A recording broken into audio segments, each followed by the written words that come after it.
All right, Steel Studio. We are for another episode. We will have NFL insider Chad Schmock join me. My name is Rick Mooney. I'm from the Steel Studio. A few things to talk about here. First, we got some the injury report for this week. First of all, first things first.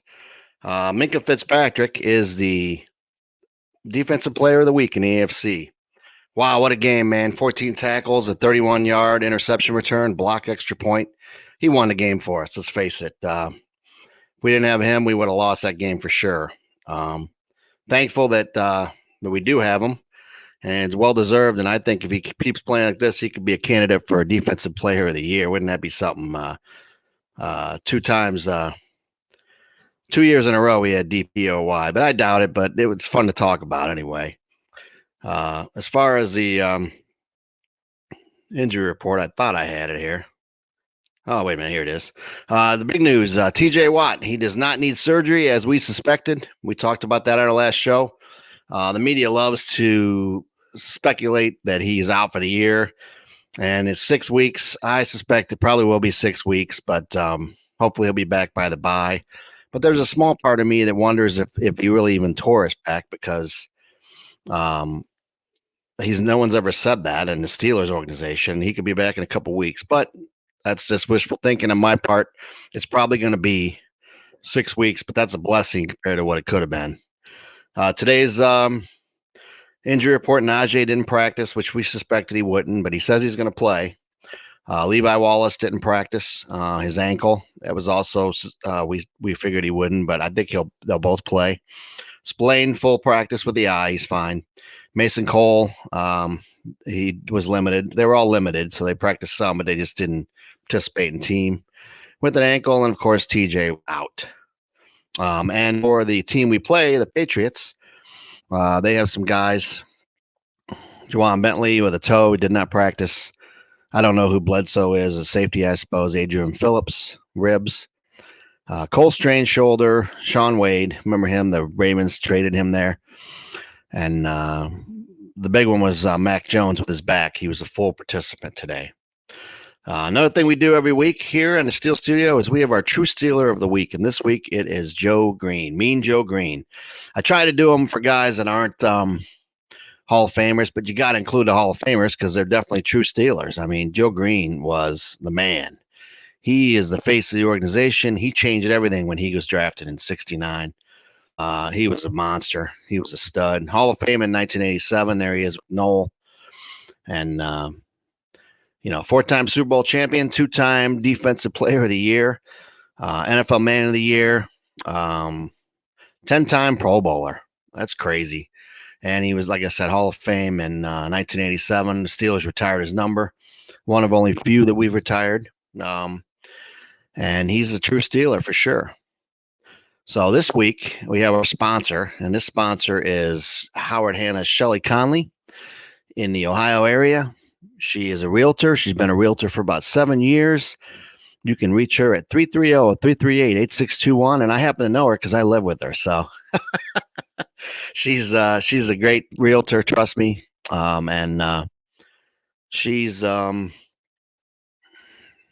do a good job for you. So thank you, Shelly, for sponsoring. So let's see here. Let's get Chad on the phone. Let's preview this game here. If I can get him up here. Chad, are you there? I'm here, Rick. How are you today? Hey, how you doing? Doing great. Yourself? Good. So what'd you think of week one? Crazy week one. crazy week one. A lot of overtimes. Way more. I know we had a tie in there. We have 4 missed kicks in the Steelers and the Bengals game. So great game. Went back and forth. I agree with everything you said on Minka Fitzpatrick. Kid's an absolute star, and he played like it in a big game. So very good first win, and looking forward to this week. Yeah. So tell me a little bit about the Patriots. I'm sorry, Patsies. We have a long history of them kicking our ass, so I get a little fired up about them. But I'd like to get them back. I'm seeing a win this week. Not to jump the gun a little bit, but I definitely do see a win. I hope so. Obviously, very well coached with Bill Belichick, but it's going to be a little bit of a different team. They're really lacking weapons on the offensive side, and they really don't have that dominant defense that they once did. So I think there'll be opportunities to take advantage really on both sides of the ball. You showed your injury report earlier. Cole Strange is really the one to watch, their first round pick. Had a rough week one. He ended up getting benched, even though he said it was for rest. He got benched. He got destroyed week one. He's really going to have to step up. You're going to be able to get to the passer. Max back is a little bit iffy. He's going to play, but going to be a little bit more limited. So really going to need to take advantage of that and just stop the run game. They're very much a run-first team. They're not going to take the top off. They're not going to throw deep. It's a possession, passing game, and just running the football. Stop the run, and you'll be able to control that game. Do they run 12 personnel or what? A lot of the times it's 12. They're big on the tight ends. So they brought in 2 pretty big-name tight ends last year. Jonnu Smith came over from Tennessee, and then Hunter Henry came over from the Chargers. Both of them kind of disappointed last year. They didn't have big years, but they do try to rely on them, get the ball out quick to those players. But you'll see a lot of them on the field together. Yeah, they do a lot of the short passing game that they used to do when Brady was there, huh? Yes. A lot of short passes. Yeah. I heard, Chad, that they have been trying to do a lot more rollouts and stuff with Mac Jones and get him on the move, which isn't his strength. So I don't understand that. A lot of that's going to be you got 2 guys calling the plays in Matt Patricia and Joe Judge who don't have a ton of experience on that side of the ball. So I think it's very much a learning curve for all of them, and couple that with a young quarterback who is limited in his skill set. I mean, you got to remember he played at Alabama with multiple first-round picks, so it was a lot of the people around him, not so much him. Very accurate quarterback, but he doesn't do well on the move. He needs to have those feet set, have those shoulders square. You put him outside the pocket, it's going to be a struggle for him. So their running back, he's William. What's his name? The running back. So you have Ramajay Stevenson, and then the other one is Damian Harris, the Alabama kid. They do a lot of running back by committee. So Harris is listed as a starter. Stevenson gets a ton of carries. It's pretty much 50-50, and then they ride the hot hand in the second half. Right. And Jacoby Myers is a pretty good receiver, though, isn't he? It's not bad. I don't know that he's a true number one, but he's the best that they have. They also have Devontae Parker, who's another one. But like we said earlier, a lot of the passes are going to go to the tight ends, so controlling them is going to be the big part of it. Yeah, it looks like you can blitz them off the end with corners. That's going to help us since we don't have TJ Watt. I think you can do that. Mix up the looks, confuse Mac, and they should be all right. I look for Minka to have another big game. This is the type of quarterback that he's going to thrive against and confuse them, and going to predict an interception for him in this game as well. I know we're not going to get the production from the defense we did last time. Our offense is going to have to step up. How do you think we can move the ball against them a little better than we did last week? Yeah, so I think you're going to be able to run the ball. Running the ball is going to be big. Their best defensive player, Matthew Judon, is mostly a pass rusher. So he's going to want to get after the passer. You're going to get the ball out quick like normal. But I think Najee, if he's healthy, I'm a little bit concerned about that knee. I'm not hearing, or the ankle. I'm a little bit concerned on that. I'm not hearing the best things about that ankle. But if he's healthy, he's anywhere close to 100%, I think he's going to be able to thrive. And it's going to have to start with the running game, control the clock with the running game, and then move to the play action pass and things like that. Chad, from what you saw last week in our game, I think you said you watched the film. Our team's just stacking the box because it seems to me like they're just daring us to pass and we don't do it, and that's part of the problem. I know our line's not the best, but part of the problem is 12 men in a box or 11 in a box. We just can't run. So they did a lot of 8 guys in the box.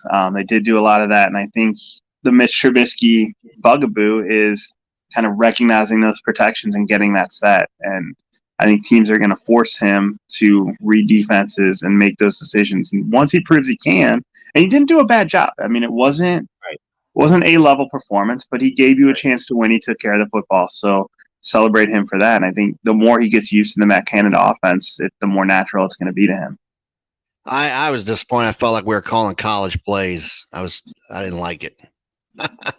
Matt Canada, very much a college offensive coordinator and not really a good college offensive coordinator at that. But he'll evolve. I mean, he's got some weapons. He just needs to take advantage of them. I would have liked to have seen more Pickens week one. I thought he earned more playing time than necessarily what he got. Shout out to Pat Freiermuth, though. He played a very, very solid game. I thought he was kind of an unsung hero on the offensive side of the ball for sure. And I know one of the things I was looking up was last year's stats with the Patriots. They were number 1 or 2 against tight ends, so I'm not sure we're going to be able to do that this week. It's going to be tougher. It's going to definitely be tougher, but I think they don't have the back end of the secondary that they once did. Losing J.C. Jackson, they have to kind of compensate for that a little bit. So he's going to have to work to get open a little bit more this week, but I still think he can be effective. Yeah. Should I play him in my fantasy?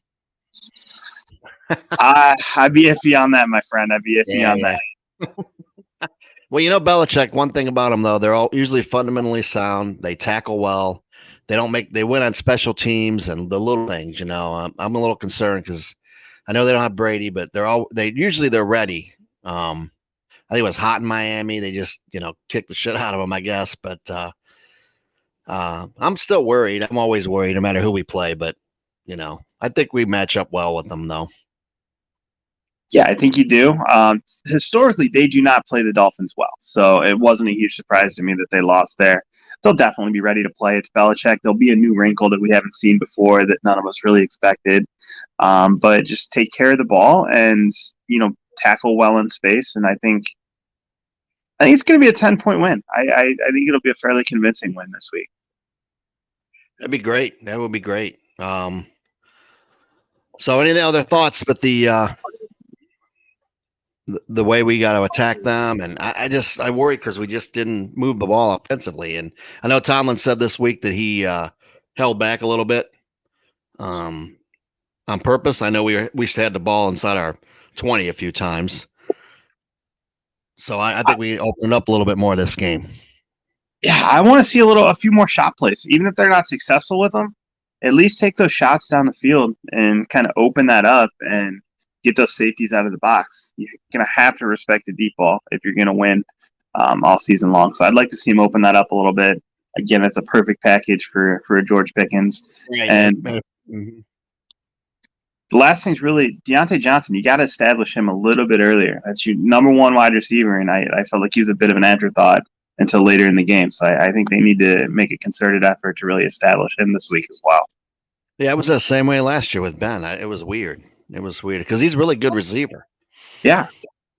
But I think for the Steelers to be successful and even have a chance at the playoffs, I think Pickens has to be a factor. Otherwise, Claypool play well, but Najee and Pickens are going to have to be a factor. We're not going to, because your defense can't sustain this every week. My opinion, but completely agree. They got hurt last year because they're just being relied upon too much. So you gotta take the pressure off, keep them off the field. So around the AFC North, the Browns had a win and the Ravens had a win. What were your thoughts on those two? And Ravens had some injuries, I guess. Ravens got dinged a little bit. That seems to be the MO for them. They don't have J.K. Dobbins back yet. That's going to be a big factor for them. I thought they looked good. Lamar's still Lamar. He broke out one kind of deep ball, but I'd still make him throw it. That would be what I would do. They're going to be a good, solid team. The Browns, I thought they did everything they could to snatch defeat from the jaws of victory. They had complete control of that game for quite a long time, and Kevin Stefanski and his conservative play calling almost handed it away. Only thing I'll say, Cade York really made a good first impression for that team, but next week, I think you got to make Brissett throw the football. If you do that and stop the run, the Browns are going to have a lot of problems. I don't see them as a playoff team if that continues. Yeah, because I did notice the Jets pretty much did stop the run against the Ravens, but they threw the ball deep quite a few times and connected. Yeah, Joe Flacco throwing the ball that many times. That's a head scratcher. I don't know that anybody really understood the thought process there, but yeah, you gotta get the ball out of his hands, not let him determine the game. But I think the Browns will find a way against the Jets, but that has more to do with the Jets being a bad football team than it does with the Browns being a good football team. Yep, and we'll get together next week and talk about next Thursday. So 1:00 at Acrisure Stadium. It'll be Pittsburgh and New England. I hope when TJ's out like he was last year, we lost every game he was last year, but I think we're a little deeper this year, and I think we'll be okay. I agree. I think you're going to change that trend and get that win this week. Good luck, and we'll talk to you again next week. All right, thanks, Chad. Thank you, Rick. Take care. Yep. All right, that's our show for today. Please subscribe. We haven't had many subs lately. Follow us on Facebook, Instagram, Twitter, Spotify, Google. You can listen to us on Google Podcast, Apple Podcast. And I'm just a Steeler fan, and my son is too, Mike, that does shows with me occasionally. And Chad's lucky enough to join us from the NFL. So we appreciate it. And hey, go Steelers, and we will talk after the victory.